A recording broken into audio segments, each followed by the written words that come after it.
Hey, Glen Powell, the running man himself. Your time. Well, first off, I mean, Stephen King wrote the book in 1982. It's set in 2025, and we're obviously getting to release this movie in 2025, which is pretty cool. And I think the really fun part about the story is really, this is a movie about a guy who's signs up for the world's deadliest game show, a game show with no survival rate. Like no one has ever won this game show. They release a man out into the world for 30 days, and everybody in the world is trying to kill him. And I think the fun part about that premise is that Stephen King's book has really never been put on screen.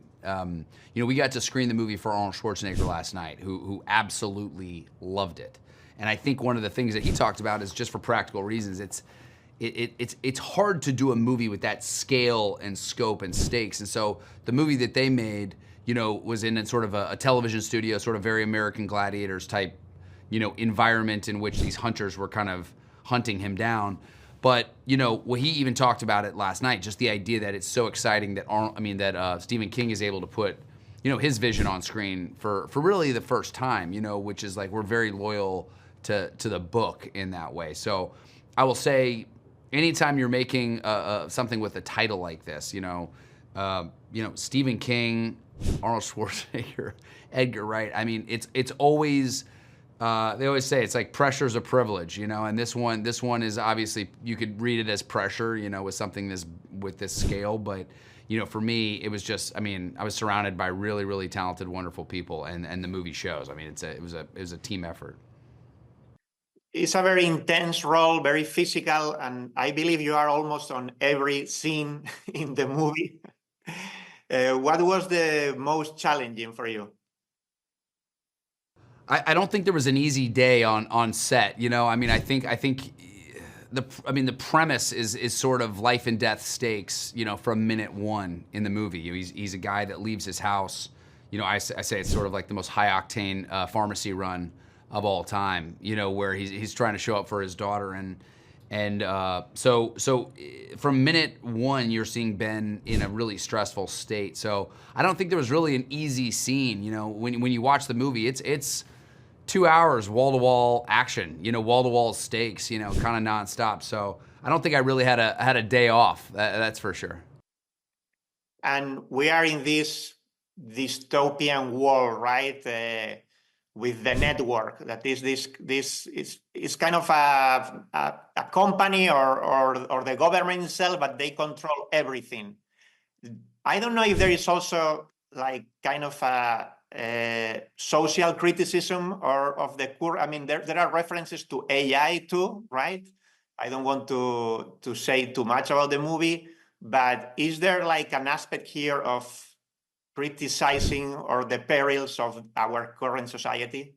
Well, I think that's what makes Stephen King's book so prophetic. Is it's unbelievable for writing this in 1982 and setting it in 2025. How weirdly and eerily 2025 looks like our 2025. Sure, there's some difference in sort of the look of some tech and some world building aspects, but for the most part, the fact that deep fake videos are very much part of our news cycle, how we define our heroes, how we define our villains, just the nature of the reality TV world.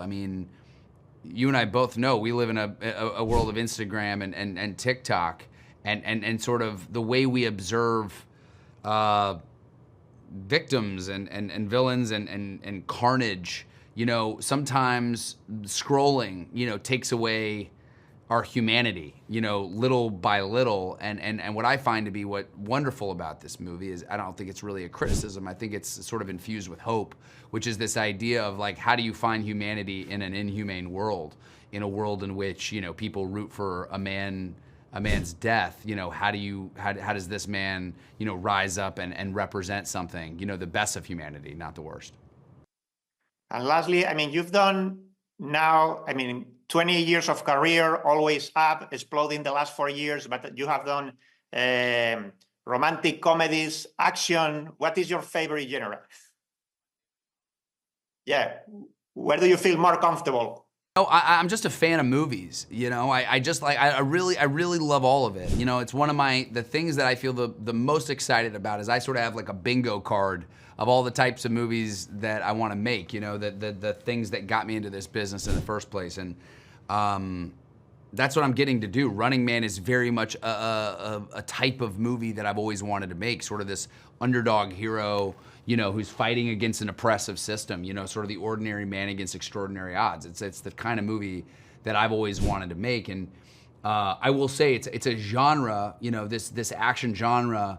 It's my first foray really being out in front of something like this. And even Arnold Schwarzenegger said last night, he goes, ooh, he goes, that looks so tough. He goes, I bet that was brutal to film.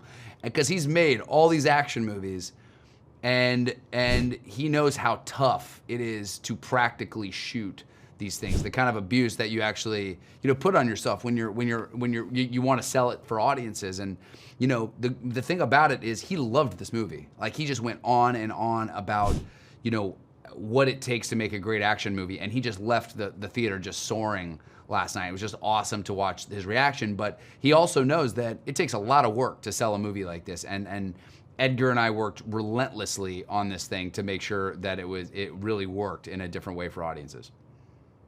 Thank you so much. Thanks for your time, Glenn. I appreciate it.